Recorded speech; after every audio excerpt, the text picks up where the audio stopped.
오늘은 우리의 먹거리 자급에 대해서 이야기를 해보겠습니다.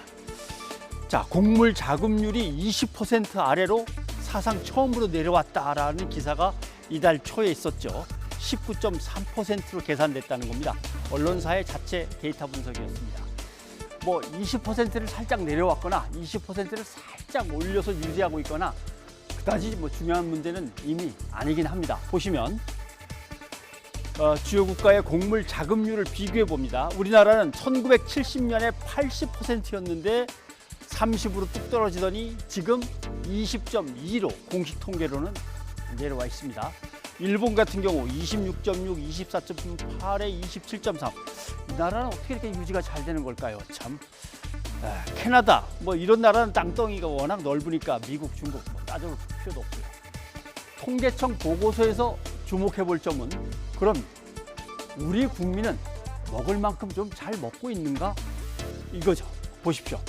영양 결핍 인구, 에너지가 필요한데 75%를 넘기지 못하는 영양 결핍 인구 비중을 보면 2007년 17.1에서 2014년 8.0으로 내려왔는데 2019년에 다시 올라갑니다. 13.4.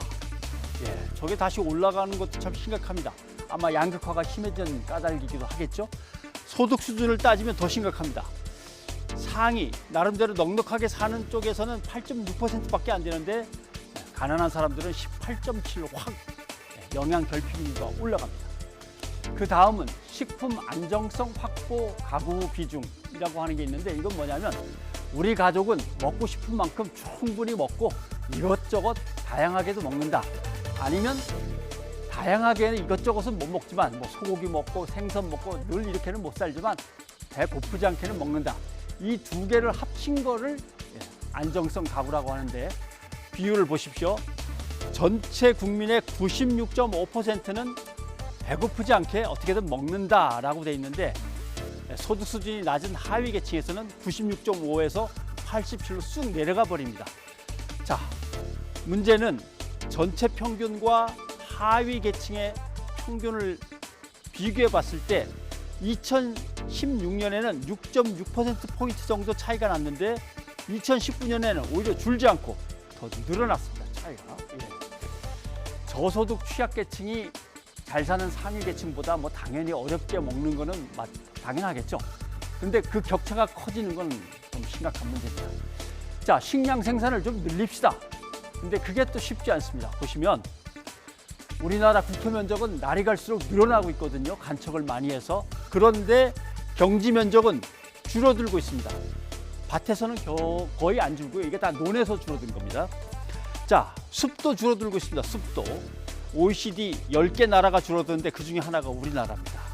농가 인구도 3명 중에 1명은 70세를 넘겼습니다. 정리하면 이렇습니다. 쫄쫄 굶고 하는 거는 많이 줄었는데 거의 다 해소가 됐는데 다만 잘 살고 못 사는 거에 대한 차이가 너무 크다. 그래서 못 사는 사람들, 어려운 사람들도 좀 양질의 좋은 먹거리를 좀 어떻게든 접근해서 먹을 수 있도록 해야 된다. 이제는 식량 정책도 그쪽으로 전환해야 된다라는 거죠. 그러려면은 경지 면적도 유지를 해야 되고 토양이 나빠지지 않도록 흙의 질도 유지를 해야 되고 농사 짓는 인력도 유지해야 되고 할 게 많습니다. 또 소득 격차를 줄이면서 저소득층의 식품 접근 상황을 면밀히 파악하고 대책을 수시로 마련해야 됩니다. 전상욱의 앵커 리포트였습니다.